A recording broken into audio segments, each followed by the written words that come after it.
शिनोबेज imagine करो एक ऐसा बंदा जिसने कि अपने बाप को मारा और उसके बाद दुनिया की सबसे ब्रूटल ऑर्गेनाइजेशन मैक्सिकन कार्टेल का लीडर बनता है और मेक्सिको से वापस आकर कोरिया के फाइटिंग वर्ल्ड को हिला के रख दे। आई एम श्योर अभी तक तो तुम लोग समझ गए होगे कि मैं किसकी बात कर रहा हूँ। He is none other than कीते किम, जिसका कि दूसरा नाम है किंग स्लेयर। ये कोई ऐसा कैरेक्टर नहीं है Shinobes, he is the walking disaster. ये बंदा जहाँ भी जाता है वहाँ पर सिर्फ तबाही तबाही होती है और हमें वहाँ पर ऐसा ब्रूटलनेस का नजारा देखने को मिलता है जो देखकर कमजोर दिल वाले लोग उल्टियां कर दें। अगर इसकी बैक स्टोरी की बात की जाए तो ये लेजेंडरी गेब्रियम किंग का सबसे स्ट्रॉन्गेस्ट बेटा है। जेक किम के मुकाबले कीते किम एक बहुत ही रूथलेस फाइटर है। तुम लोग इसकी रॉ स्टैंड का अंदाजा इस बात से लगा सकते हो कि इसने जेक किम को बच्चे की तरह अपने हाथों में उठा दिया था। कीते किम को हमेशा से अपने पावर पे कंट्रोल चाहिए था। इसके लिए फैमिली, फ्रेंड्स एंड इमोशंस, इसके लिए इन सब चीजों की कोई भी वैल्यू नहीं है। सुनो बेस, वंस अपॉन अ टाइम कीते किम की एक काफी खतरनाक फाइट हुई जिजांग क्वेक के साथ, जिसमें कीते किम ने जिजांग क्वेक को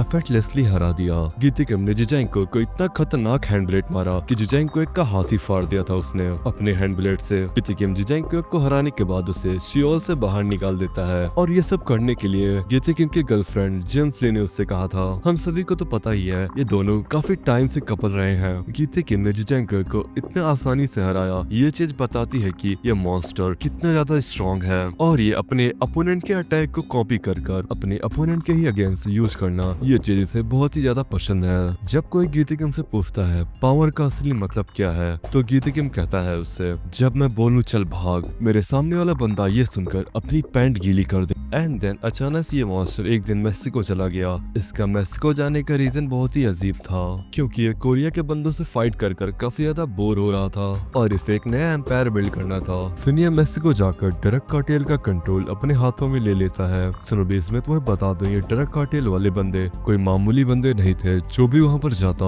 वे लोगों ने काफी ब्रूटल तरीके से टॉर्चर कर मार देते थे। लाइक उनकी आंखें निकाल लेना और भी जिंदा रहते हुए और उनके पेट फाड़ कर उनके ऑर्गन्स को अपने हाथों से ब्रूटल तरीके से बाहर निकालना। चलो बात करते हैं उस टॉपिक की। लुकिज्म का सबसे सेंटर पॉइंट है जिसकी शुरुआत एक प्री लेजेंड से हुई थी। हाँ, तुम लोग बिल्कुल सही समझे हो, मैं बात कर रहा हूँ गेब्रियम किंग की। गेब्रियम किंग अपने टाइम पे सबसे स्ट्रॉन्गेस्ट फाइटर था। उसके सामने अच्छे भरते भरते थे बट जेम्फली और उसकी गर्लफ्रेंड और साथ में चार्ल्स चोई ने मिलकर गेब्रियम किंग के साथ थ्रीसम किया और गेब्रियम किंग को निपटा दिया। ये चीज बताती है कि ये बंदा बिल्कुल इमोशनलेस है, इसे सिर्फ अपने आप से मतलब है। कीते किम का बस एक ही फंडा है, अलग ही बस्ती में और कीते किम अपने गर्लफ्रेंड के साथ मस्ती में। आफ्टर लॉन्ग टाइम जब गन पार्क हंट खत्म हुआ तो कीते किम कोरिया वापस आया। सिनोबेस, मैं यहाँ पर एक करेक्शन करना चाहूंगा। गन पार्क हंट आर्क नहीं बल्कि उस आर्क का नाम हंट बाई गन पार्क होना चाहिए था।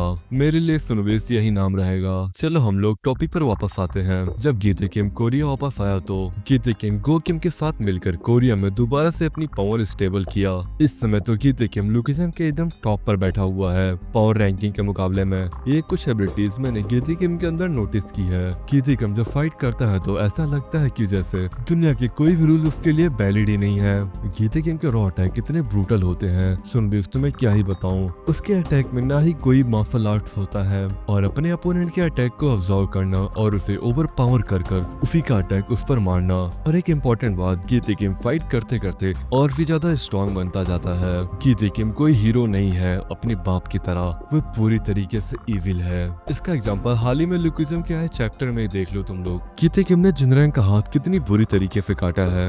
ये चीज बताता है कि ये बंदा कितना ज्यादा इविल है। मैं सिनोबेस तुम्हें बता दूं, जब कीते किम की बैक स्टोरी हमें लुकिज्म में बताई जाएगी तो हमें सब कुछ पता चल जाएगा। अगर इसी तरह तुम लोगों को लुकिज्म के कैरेक्टर्स की बैक स्टोरी चाहिए तो कमेंट करके बता देना। मैं तुम लोग को मिलता हूँ किसी और वीडियो में। और हाँ, बुली इंचार्ज की वीडियो कल तक आ जाएगी। जितने भी नए व्यूअर्स हैं वो जाकर तब तक बुली इंचार्ज के वीडियोस को एंजॉय करो। मैं तुम्हें वहीं पर मिलता हूँ। Bye bye, sayonara सिनोबेस।